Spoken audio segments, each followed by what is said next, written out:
je me ferai tendre blonde. Si tu me le demandais, je renierai mes amis, je renierai ma patrie. Si tu me le demandais, et de décrocher la vie, je vais faire une fortune.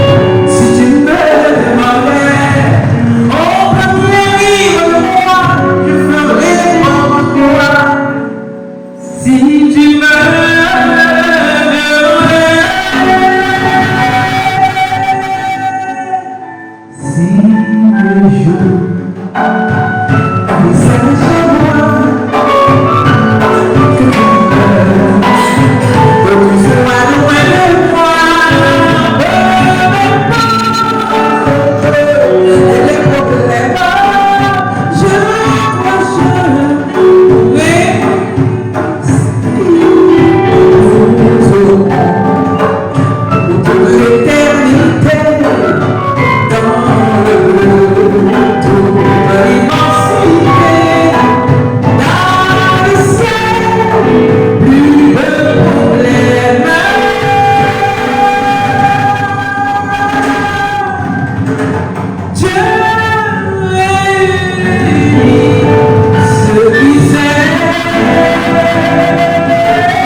Je dirais bonsoir à tous.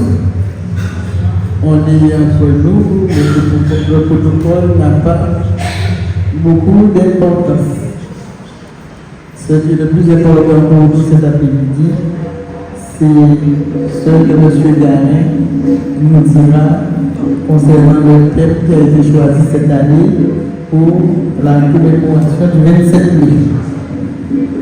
Monsieur le secrétaire général, sous-préfet de notre arrondissement, Madame la représentante du conseil départemental, Madame régionale, Madame Panchard, qui avait promis d'être là, merci. Monsieur le représentant du conseil départemental, cher Jimmy, Mesdames, Messieurs les conseillers municipaux, Mesdames, Messieurs, en vos grades et qualités, chers administrés, chers invités, merci d'être là. Merci d'avoir accepté cette invitation de la ville de Naïf à l'occasion de la cérémonie mémorielle du 27 mai en hommage à nos héros de la liberté. Je suis très heureuse de partager avec vous ici rassemblés en cette fin d'après-midi ce moment commémoratif, fort de symboles et de solennité pour honorer la mémoire de nos ancêtres victimes de l'esclavage. En rendant aujourd'hui hommage à Louis Delgrès, personnalité emblématique dont le prix résonne à travers les âges pour proclamer la liberté, l'idéal de justice et de fraternité, nous redonnons vie à cette histoire qui est notre histoire. Héritage éternel, elle se fait mémoire du passé et source d'avenir pour les générations futures. En effet, la mémoire de l'esclavage ne nous enferme pas dans le passé. Elle est au contraire vivante et nous permet de nous projeter vers un destin commun. D'ailleurs, vous voir ici, tous réunis aujourd'hui, en est la meilleure preuve. En ce mois de mémoire, nous pouvons mettre un nom, un visage, une histoire sur ces hommes et ces femmes. Et dans l'ombre de ces héros qui ont souffert, qui ont résisté, ont existé des femmes. Des femmes qui ont joué un rôle essentiel dans la lutte et dans le marronnage. Et aujourd'hui, à la faveur de cet événement, nous souhaitons mettre en lumière ces femmes héroïnes, véritables icônes de la résistance et pourtant si peu connues. Au nom d'entre elles, le nom de Marthe Rose, dit Toto, indissociable de son héros de compagnon Louis Delgrès, mais aussi la mulâtresse solitude, Flotte, sur le sommet des îles, et ce même scénario, nous le retrouvons dans les autres îles. Nous devons nous représenter la réalité de la cruauté à laquelle ces femmes ont dû faire face. La vraie solitude est devenue le symbole des femmes résistantes lors de cette période mouvementée qu'a connue la Guadeloupe en 1802. Souvent confondue avec la vraie solitude, Marthe Rose Toto, née dans l'île de Sainte-Lucie, qui était la compagne de Delgrès, témoigne également par son engagement et son destin tragique du rôle majeur que les femmes ont joué dans la rébellion de la Guadeloupe en 1802 et plus généralement dans les mouvements de résistance à l'esclavage. Ces femmes, sortes de tragédie et de courage, ont résisté à l'esclavage de plusieurs manières. Elles ont développé des compétences, elles ont développé des talents et elles ont essayé de préserver la dignité avec détermination.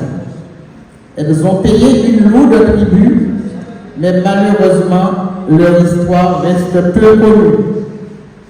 En participant à la vie des camps, à la transmission des traditions, des savoirs, des croyances, des rites et des pratiques culturelles et religieuses, elles ont hautement contribué au métissage de l'île. Aujourd'hui, nos musiques, nos pratiques culinaires et les connaissances de la nature environnante ont été largement inspirées par elle. Fruit de son histoire, la Guadeloupe est aujourd'hui une terre de métissage et de diversité ethnique. Elle présente une palette extraordinaire de saveurs et de cultures. Et au croisement de ces cultures, c'est cet héritage culinaire que nous avons voulu mettre aussi à l'honneur en parallèle en faisant une escale saveur, en concoctant un plat esquis et coloré à l'appellation évocatrice Coubouillon Mulac, autrement nommé ou présentement nommé grandeur et décadence, ou vulgairement les 3 P. Vous allez découvrir par la suite. Ainsi, comme chaque année, la ville de Banif met un prix d'honneur à célébrer cette journée du 27 mai par l'organisation de sa manifestation sur les chemins de la mémoire. Cette manifestation communale, ponctuée par de nombreux temps forts, ont démarré dès ce début de matinée par une déambulation mémorielle sur les traces des vestiges cachés dans notre centre-bourg et sur notre littoral à la découverte des vestiges urbains et des traces de notre patrimoine colonial. Nous avons eu un coup de tambour avec l'association Casépis, accompagnée de Rosa Monza, au passage des relieurs du relais inter-entreprise dont c'est la 24e édition. Et après notre dépôt solennel de GR sur la place du bus de Delgrès, M. Franck Garin, cet après-midi, chercheur en histoire sociale, parmi ses nombreux titres, nous fait l'intime honneur de nous donner son éclairage au travers d'une conférence sur le sujet « L'esclavage d'hier à aujourd'hui, des séquelles pour les femmes », avec un point d'interrogation. Ces discussions se poursuivront avec la troupe Nouvelle Génération K de Teddy Pélissier. Vous comprenez bien, chers administrés, chers invités, nous essayons chaque année de progresser pour mieux connaître notre histoire. Pour conclure mon propos, je dirais que la transmission de notre mémoire ne doit pas nous pousser au ressentiment et à la haine. Elle doit au contraire nous inviter à faire vivre plus fortement que jamais les valeurs qui nous unissent, les principes qui nous rassemblent, la liberté, l'égalité et la fraternité. Nous devons en tirer les leçons et ne jamais oublier et veiller à tout prix que les générations à venir ne n'oublient pas davantage. Car connaître notre histoire nous permet de construire notre avenir commun. Frantz Fanon a écrit « Je ne suis pas esclave de l'esclavage ». Chers administrés, chers invités, je vous remercie de votre attention. Ça fait longtemps, très souvent, toute une partie de ma vie à la livre, je travaillais, donc forcément je suis concerné. Il n'était pas beaucoup à l'esclavage ici. Mais quand j'ai vu là où j'étais, je me suis dit, tiens, j'ai quand même au moins l'obligation de le visiter. Ma chère collègue, Madame la maire de Château, et donc je n'ai pas préparé le discours, mais je me suis dit, j'ai au moins le temps de me saluer. Je dis vraiment cette période que je fais pas les discours, je l'ai préparé juste au côté. Je suis toujours particulièrement ému quand je vois cette période avec des discussions concernant les dates de commémoration de cette commune en choisie à la fois de choisie à Martinique, choisie à la Réunion. C'est vraiment pas ma période de décision là-dessus. Je dis tout simplement que nous sommes dans une grande période où on se recherche, où on enquête d'une identité. Cela fait partie de cette histoire, fait partie de notre identité aussi. Je ne souhaite pas non plus discuter très longtemps là-dessus. Nous nous avons pas des identités sociales que nous cherchons personnellement et que nous apportons à dire que nous sommes qui nous sommes. S'il y a quelque chose sur le plan, cette période-là, justement, c'est une période qui permet de nous enrichir dans cette reconnaissance de l'image. Parce qu'on a fait une reconnaissance par le passé de la Guadeloupe qui disait qu'il avait un mouvement communautaire, il avait passé aussi, qui était fortement imprégné de cette période d'esclavage. Je pense que tout le monde a un petit peu le cours. Donc c'est vraiment pour une période où je suis encore à la recherche, peut-être qu'on va dire ça maintenant, mais moi aussi, je suis encore à la recherche d'une même identité qui puisse me conforter dans ce que je suis actuellement. Donc, je vous demanderai tout ce qui peut enrichir justement la connaissance qui est moi-même, la connaissance de mon histoire. Il n'y en a pas de la musique à ce niveau-là. Je suis encore en situation de choisir, pas forcément de fonctionner de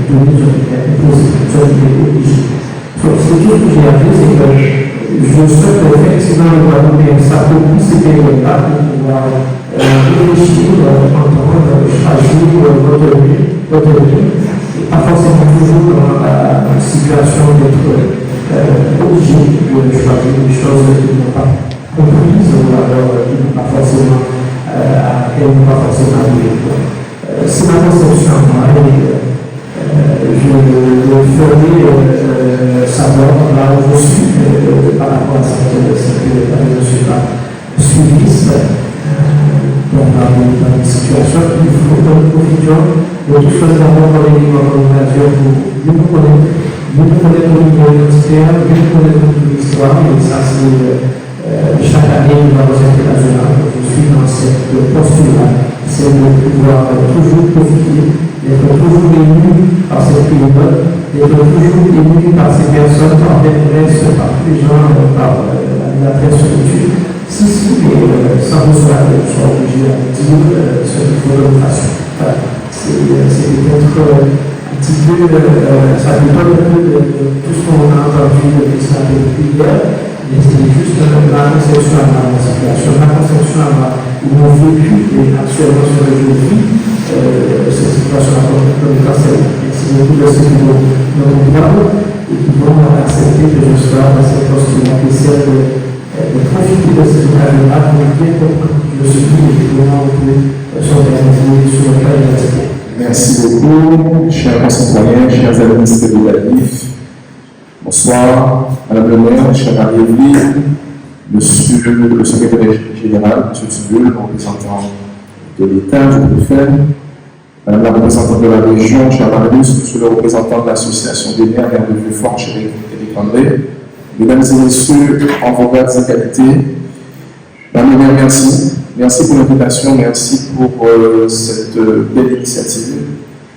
Et c'est avec émotion aujourd'hui que je représente le président du conseil départemental, Guy Losbar, pour honorer la mémoire de celles et ceux qui ont souffert sous l'esclavage et pour célébrer son abolition. En cette journée de commémoration, nous nous souvenons de notre passé pour rendre hommage aux âmes de nos ancêtres. Notre rassemblement tout à l'heure sur le buste, sur la place du buste des presses, fut hautement symbolique, car ce lieu incarne réellement la résistance et le courage de ceux qui ont lutté pour notre liberté. La Muriel, votre commune de Manif, de par sa position et son histoire, est un témoin silencieux de ces époques sombres. Nos côtes, autant de vies ont été arrachées à leur terre natale. Et nos espaces urbains, marqués par les luttes pour la liberté, nous rappellent l'importance de ne jamais oublier. Et je crois que c'est le sens du parcours mémoriel que vous avez eu ce matin. Assumons cet héritage, non pour la douleur, mais pour bâtir un avenir meilleur. En redécouvrant les lieux marqués par l'histoire, les anciens propos, les champs de Cannes, les quartiers de Baïf, nous honorons la mémoire de ceux qui ont souffert et lutté pour la liberté.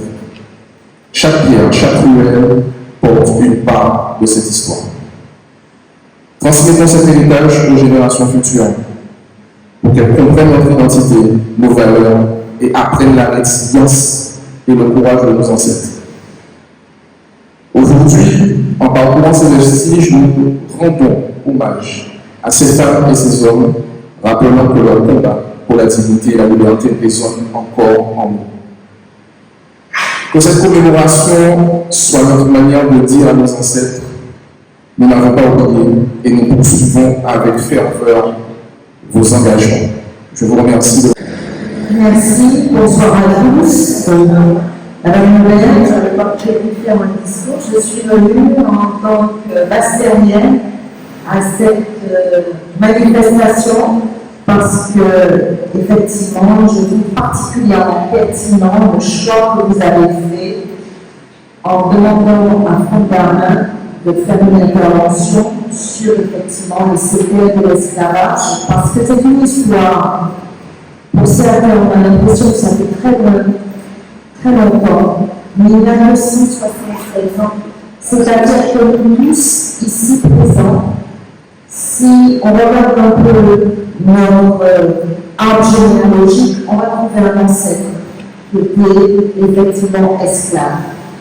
Et moi, je voudrais passer quelques messages ce soir. Je suis intervenue longuement, puisque je représentais le président de la région lors de la manifestation officielle qui a eu lieu ce matin à 11h au Fort Bellegresse. Je voudrais vous dire la chose suivante, c'est que cette histoire, nous en apprenons tous les jours.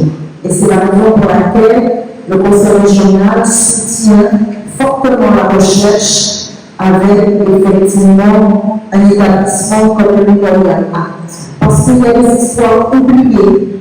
On parle beaucoup des abolitionnistes, maintenant on parle beaucoup plus des esclaves, des ancêtres, et même dans les abolitionnistes. On parlait essentiellement des hommes, on parlait de Victor Schœlcher, on parlait de Victor Hugo, on ne parlait pas de Hélène Gouve, et qu'est-ce qu'elle a joué un rôle important. Et je pourrais ainsi citer les femmes, les anonymes du côté de nos ancêtres, les esclaves, qui ont toujours été résistants. Alors on a voulu nous faire croire, peut-être à un moment donné, que les esclaves avaient subi cette histoire, alors que depuis le départ en Afrique, jusque durant l'esclavage, au travers du mariage, ils ont toujours été des résistants. Et c'est parce qu'il y a eu ces résistants qu'on a pu effectivement abolir l'esclavage. Alors, pourquoi c'est important de commémorer cette histoire? Pour moi, c'est important à plusieurs niveaux. Et l'actualité nous le démontre. Commémorer cette histoire, c'est notre histoire, mais c'est l'histoire de la France. Il ne faut pas qu'on s'enferme dans cette histoire. Ce n'est pas simplement celle des Européens et des Martiniquais. C'est celle de toute une nation. Et je le dis ce matin, j'ai écouté avec beaucoup d'attention le discours de M. le préfet, le représentant de l'État, qui a dit des choses particulièrement fortes dans un contexte qui n'était pas évident pour lui quand on connaît la situation en Nouvelle-Calédonie. Et je veux à ce titre lui rendre hommage. Et j'en profite parce qu'on ne peut pas ce soir parler de cette histoire sans penser à ce qui se passe en Calédonie. Parce que commémorer cette histoire, c'est pourquoi nous le faisons. Nous le faisons pour penser à nos ancêtres, mais nous le faisons aussi pour tous ceux qui sont responsables, pour dire qu'il ne faut pas négliger le passé. Le passé est extrêmement important parce que quand vous commémorez cette histoire, vous faites en sorte que vous appreniez à écouter l'autre, à comprendre cette histoire. Parce que si vous voulez construire un destin commun, vous ne pouvez pas le faire si effectivement vous ne prenez pas la souffrance, vous ne prenez pas le cheminement qui a fait qu'un homme, un individu, il est ce qu'il est au travers effectivement des bons côtés et parfois des choses douloureuses de cette vie.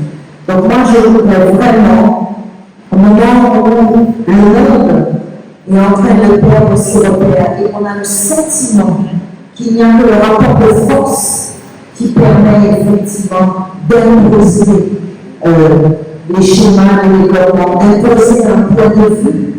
Je dis, mais au contraire, nous pouvons, à travers cette commémoration, rappeler que les valeurs humanistes sont celles qui doivent guider le monde et c'est celles qui doivent faire en sorte que nous puissions, quelles que soient nos différences, quelle que soit la couleur de notre peau, quelle que soit notre histoire, quelle que soit notre religion, nous sommes tous des frères et nous aimons cette œuvre et nous devons la construire ensemble. Voilà le message que je voulais vous apporter. Et puis, Madame le maire, merci en tout cas, c'est avec vraiment beaucoup de plaisir, assez décontracté que je suis arrivée, parce que je l'ai vu avec beaucoup de plaisir. Franck Garin va sûrement nous faire quelque chose d'extraordinaire. Bonjour à tous. Madame le maire, Madame la ministre, Monsieur le représentant du conseil départemental, Monsieur le maire de Vieux-Fort, Mesdames, Messieurs, c'est avec d'abord un immense plaisir, en ma qualité de sous-préfet de la Bastille, que je représente en ce moment devant vous le préfet de la Guadeloupe. Mais aussi avec beaucoup de gravité. Je sors il y a moins d'une demi-heure d'une cérémonie commémorant le mur des Nectarons, c'est tous ces esclaves qui ont été ballottés par les mers depuis le Bénin. Beaucoup d'esclaves sont partis du Bénin pour arriver sur les côtes guadeloupéennes et martiniquaises. Et j'ai souhaité, c'était presque une évidence pour moi, Madame la maire, que d'être parmi vous à vos côtés cet après-midi. Alors, je voudrais d'abord rappeler, un peu en écoute de ce que vient de dire Madame la ministre, qu'avec le suffrage universel, la République est avec l'abolition sans doute l'une des plus belles conquêtes qu'ont fait nos élus depuis quelques dizaines d'années. Ces deux actes fondateurs dans l'histoire de notre pays sont d'ailleurs indissociables. République, libération de l'homme pour atteindre la liberté et abolition de l'esclavage. La République, notre République, nous, peuple, comme vient de le dire Madame la ministre, nous, peuple de France, nous avons fait le pari de l'homme et cela a été réussi. Et je voudrais rappeler, en évoquant avec beaucoup de tendresse la mémoire du président Jacques Chirac, qui, sur l'abolition de l'esclavage, présentait cet élément qui était de dire nous avons fait le pari de l'homme et nous avons réussi. Indissociable, oui, car tout comme la République, l'abolition de l'esclavage a été une bataille. Une bataille de ceux qui luttaient pour la liberté, de ceux qui luttaient avec ce formidable esprit de résistance physique, morale, mentale des siècles durant. Une bataille aussi de ceux qui ont tenté de s'extraire de leur infernale condition, du combat de milliers de femmes, d'enfants, d'hommes, à qui la liberté avait été niée, à qui la liberté avait été supprimée. Nous sommes aujourd'hui réunis pour célébrer cette date du 27 mai. On aura ainsi le souvenir de ces innombrables victimes. Nous nous recueillons, mesdames et messieurs, en mémoire des millions d'enfants de femmes et d'hommes arrachés de leur terre natale, déshumanisés, asservis, humiliés et vulgairement vendus, et c'est important de l'entendre, même si parfois ça peut faire encore mal aux oreilles, et vulgairement vendus comme des biens. Aujourd'hui, en ce 27 mai, nous commémorons plus que la souffrance, mais bien le jour où les asservis ont retrouvé leur humanité, leur essence de citoyen de la République, une et indivisible. Ils sont redevenus libres, confortant le fondement de notre démocratie et retrouvant leur dignité. Mais si cette barbarie appartient au passé, surtout ne fermons pas les yeux sur le présent. Faisons en sorte qu'en rappelant les blessures du passé, nous luttions davantage contre les discriminations, le racisme et l'exclusion encore trop prégnants dans nos sociétés. Souvenons-nous ensemble, je dis bien ensemble, de notre histoire, de notre mémoire, de notre lutte contre la barbarie, notamment la barbarie nazie, contre les inégalités, toutes les inégalités. Permettons à nos enfants une France des droits de l'homme et promettons-leur une France du vivre ensemble. Une France où chacune et chacun aura à cœur de rester vigilant aux attaques insidieuses contre la dignité des hommes et des femmes, quelles que soient leurs conditions ou leur origine. Soyons fiers de notre histoire, soyons fiers et soyez fiers de votre histoire, de ce que vous êtes, car de toutes celles et ceux et toutes ces femmes d'hier et d'aujourd'hui qui ont porté en elles des combats héroïques, nous devons véhiculer en leur suite ce patrimoine immense qu'elles nous ont légué. Et encore une fois, je suis très fier et honoré de servir ce territoire de la Guadeloupe et plus précisément en qualité de sous-préfet de la Basse-Terre, ce territoire de la Basse-Terre, avec tant d'énergie, tant de projets, tant d'initiatives. Arrêtons de nous battre la coupe. Soyons fiers de ce que nous êtes, de ce que nous sommes. Rappelons-nous que le combat pour la République est un combat difficile, un combat de tous les instants, et que ce combat et que cette vigilance doivent guider nos pas, nos actions, bref, notre vie en quelque sorte, où nous devons sans cesse nous retrouver, marcher les uns avec les autres, et surtout ne pas marcher les uns contre les autres. Merci.